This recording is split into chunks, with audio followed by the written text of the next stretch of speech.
دلوقتي هنقطع الكرواسون بتاعنا. بسم الله الرحمن الرحيم. شايفين مقرمش؟ طبعا بنقطعه عشان شايفين الطبقات بتاعته خطير، ده يعني فاخر من الاخر بصراحه. شايفين اهي الباتيه بتاعنا اللي بالجبنه، شايفين شكله ازاي؟ برضو نقطعه بالسكينه عشان نشوف الرول بتاعنا شكله ايه.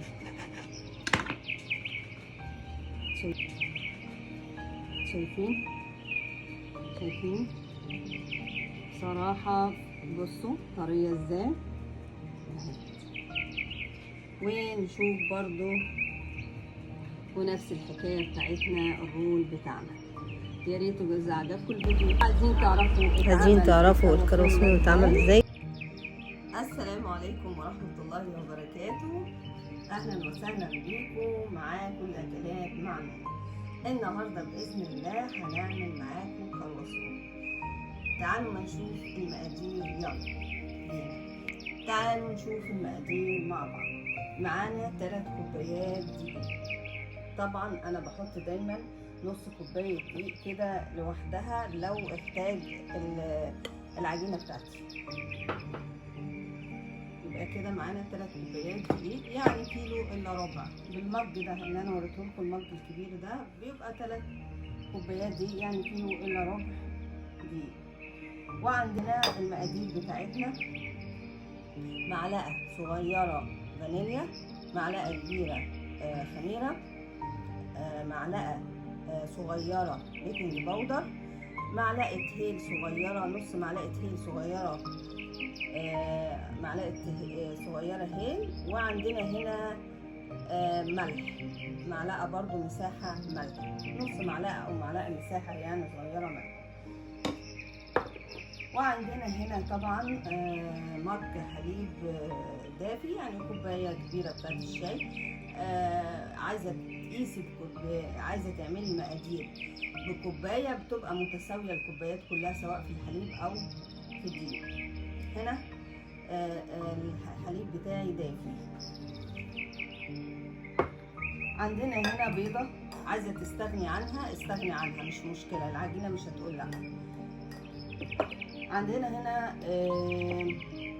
معلقتين كبار زبده بحراره الغرفه، وعندنا نص مج من ده زيت، نص مج اللي هو بتاع الشاي اللي هو فنجان، يعني نص فنجان. وعندنا هنا نص فنجان حليب بودر. عايزه برضو تستغني عن البودر بتستغني، يعني ممكن تستغني عن البيضه وحليب البودر. اذا ما كانش متاح عندك الحليب البودر، فانا هحط حليب بودر 4 معالق على حسب ما انت عايزه تحطي كوبايه حليب، عايزه تحطي نص كوبايه حليب بودر مش هيقول لا برضو العجينه بتاعتنا. هنا برضو 4 معالق سكر. وهنا بيضة معانا، وعندنا كده بيضة. تعالوا نشوف هنعمل ايه. اول حاجة بسم الله الرحمن الرحيم، هنحط الدقيق بتاعنا كده،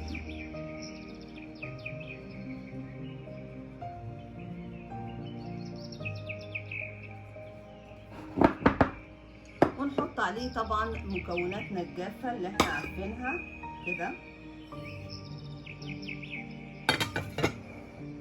ونحط عليها الحليب البودر كده، ونحط عليها السكر،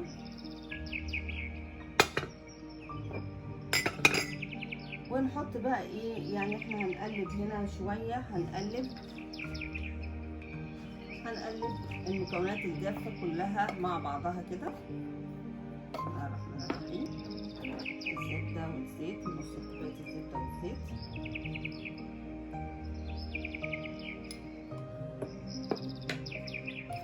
طبعا بننزل اللي فيها كله كده،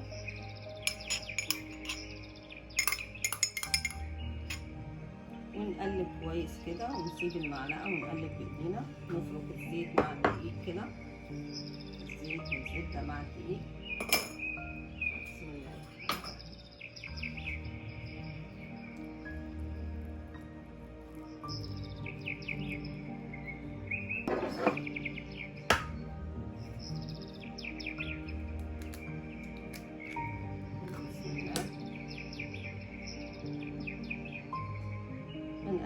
برضو كده اهو. لاحظ دايما تكوني حاطه كوبايه دقيق جنبك او نص كوبايه دقيق او ربع، يعني على حسب ما تاخد بقى العجينه في ايدك، حسب الملمس بتاع العجينه بتاعتك. انا هضيف هنا شويه دقيق كده، انا حاطه نص كوبايه دقيق بس انا هضيف الربع طبعا الاول اهي.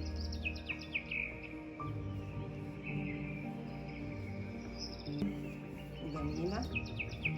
هنسيبها بقى ايه تخمر بقى مع نفسها كده، وبعدين نشوف هنشكل كرواسون. بتحط فيها الطبق، شايفين عجينة شكلها بتقول خطيرة، شايفين. وادي العجينة بتاعتنا اهيت ما شاء الله مختمرة وجميلة. هنطلعها كده، بسم الله الرحمن الرحيم. لا جميل ازاي.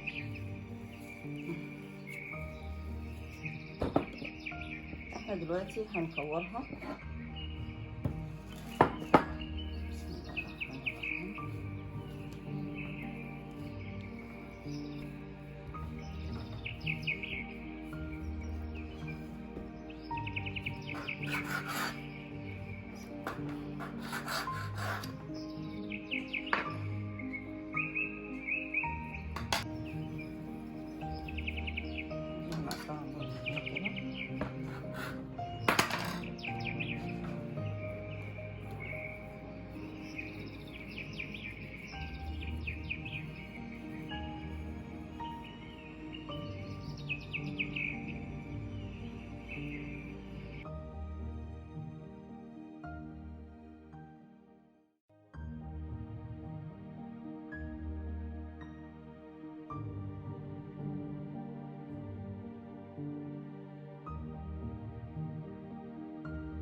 انا همسحها كده هدهنها بالزبده كده.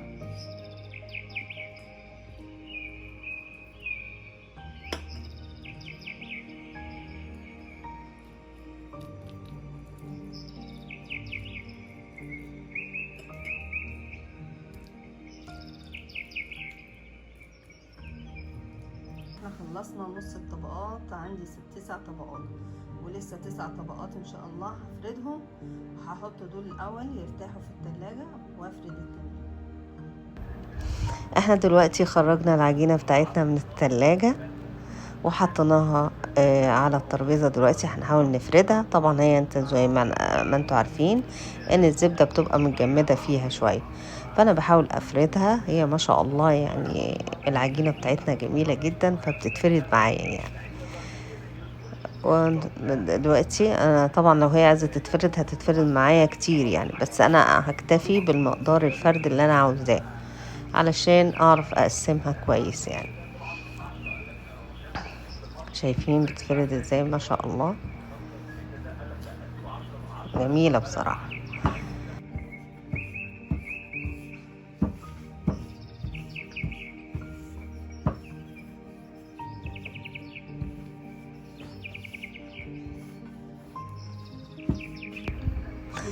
احنا دلوقتي فردنا العجينة بتاعتنا على شكل دايرة، فطبعا انا ليه فردتها على شكل دايرة عشان اعرف اقسمها مظبوط. ممكن تعمليها مستطيلة يعني على حسب ما انت عايزة، فانا عاملاها دايرة.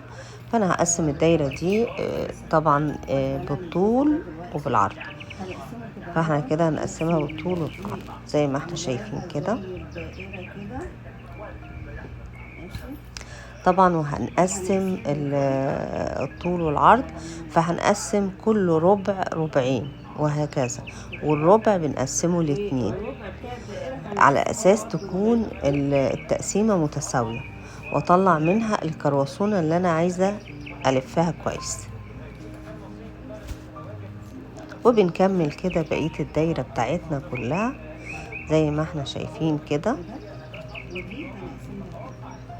شايفين اهي بنقسم الربع بتاع الربع الربعين الاتنين يعني.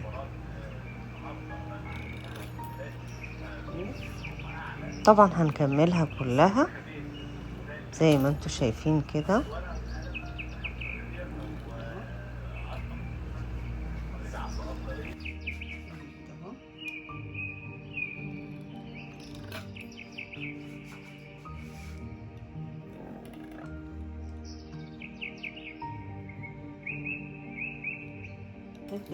وطبعا لما خلصنا تقسيم الدايرة بتاعتنا بنقسم المثلث بتاعنا اللي هو الربع او القسم الاقسام دي من تحت كده بنشرطها عشان نعرف نلف الكرواسونة بتاعتنا.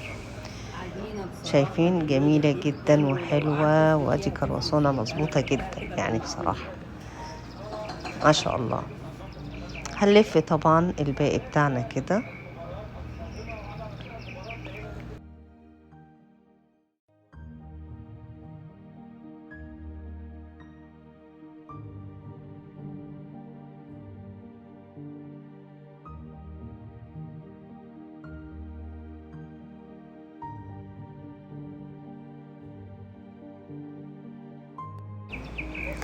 وده كان الكرواسون طبعا الجزء الثاني من العجينه. احنا طبعا زي ما انتم عارفين قسمنا العجينه تجربوه، وما تنسوش اللايك والشير والسبسكرايب. كانت معكم الاكلات مع نونا. الى اللقاء في فيديو اخر. مع السلامه. الجزء الثاني قسمناه، هنعمل منه مثلا باتيه، وهنعمل منه رول كده هنلفه زي السينابون بالظبط. فاحنا بنفرد العجينة عندنا كده، فردناها. طبعا الرول ده هنعمله جبن يعني هنحشيه. اول حاجة فردنا عليه جبنة كريمي، وبعدين بعد ما نفرد الجبنة الكريمي هنحط عليه لبنة. ايوه كده، احنا هندهن لبنة عليه دلوقتي كده. وبعدين طبعا انت لو عندك جبن بقى اي جبن بتحطيها. انا كان عندي جبنه رومي فقلت احطها فوق اللبنه والجبنه الكريمي المدهون بيها الرول بالرشرشه كده. وبعد كده لو عندك زعتر بتحطيه. انا كان عندي شويه زعتر في البرطمان فقلت يلا ارشش عليها كده شويه زعتر حلوين. وبعدين طبعا بعد ما اخلص رش الزعتر بنلفها كده رول.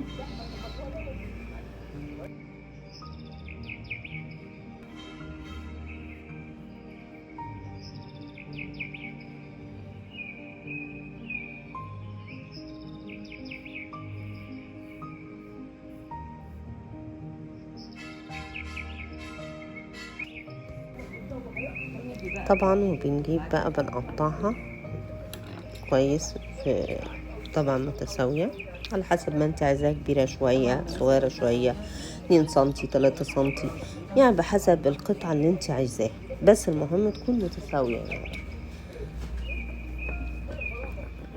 احنا كده خلصنا تقطيعها وهنرصها بقى في الصينية بتاعتنا كده. رصيناها وهنحطها هي والكرواسون. طبعا انا بدهن هنا الكرواسون بيضة صفار بيضة مع شوية قهوة او نسكافيه، بتحطيهم بقى على شوية حليب كده. وبعدين بتدهني بيها الكرواسون والباتيه عندك. وكده بقى هنحط الكرواسون بتاعنا في الفرن على درجة حرارة 180 درجة، ونسيب الباتيه والرول بتاعنا يخمر.